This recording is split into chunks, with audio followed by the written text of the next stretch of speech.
অবশেষে না ফেরার দেশে চলে গেল উসমান হাদি। ইন্না লিল্লাহি ওয়া ইন্না ইলাইহি রাজিউন। খুবই দুঃখজনক। রাজনীতির প্রতিযোগিতা থাকতে পারে, মতের অমিল থাকতে পারে, গ্রুপিং থাকতে পারে, তাই যদি মানুষকে হত্যা কবে বন্ধ হবে বাংলাদেশে? এই লাশের রাজনীতি কেউ চেয়ে কেউ কম নয়। উসমান হাদির মতন বিগত দিন অনেক মানুষ মারা গেছে এই রাজনীতির কারণে।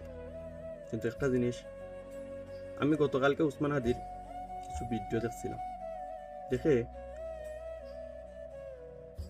চিন্তা করলাম ছেলেটা এত খারাপ নয়।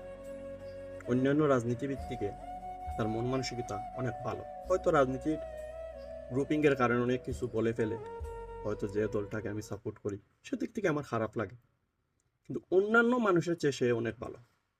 অনেক আওয়ামী লীগের মানুষও বলে ছেলেটা ভালো, আমরা রাজনীতির কারণে হয়তো বিভিন্ন সময় বিভিন্ন কথাবার্তা বলি, কিন্তু অন্যান্য ছেলের চেয়ে ভালো।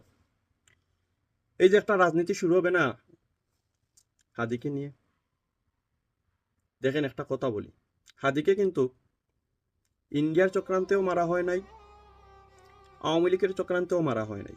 আওয়ামী লীগ তার নিজের যান বাঁচাইতে ব্যস্ত আছে, তারা কিভাবে আসে খাড়া হবে সেই চিন্তা করতেছে। মানুষ হত্যা করে মানুষকে বিগড়ানোর চিন্তা করতেছে না।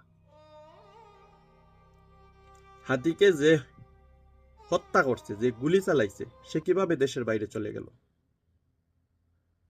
একটু চিন্তা করবেন।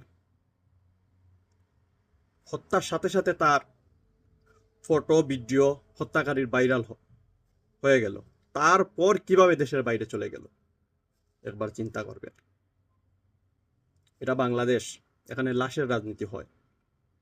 এখানে কেউ যদি আপনাকে রাজনীতি করতে গিয়ে সামনে বাধা দেয়, দুর্বল হলে এভাবে লাশ হতে হবে, আর একজনের দোষ আরেকজনের উপর চাপাইতে হবে। এটা হলো বাংলাদেশ। অনেকেই দেখতেছি ইন্ডিয়াকে দুষতেছেন, আওয়ামী লীগকে দুষতেছেন। ভাই, এগুলো আপনাদের ভুল ধারণা। তাহলে উসমান হাদির হত্যাকারী দেশের বাইরে চলে গেল, তার মানে আওয়ামী লীগের এখন ফুল শক্তি বাংলাদেশের ভিতরে, ইন্ডিয়ার ফুল শক্তি বাংলাদেশের ভিতরে? এগুলা ভুল ধারণা। তার পাশের মানুষ, তার কাছের মানুষ তাকেই হত্যা করেছে। লাশ নিয়ে রাজনীতি করা বন্ধ করুন।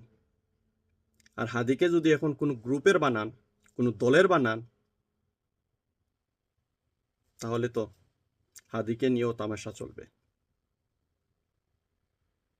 আসলে ছেলেটা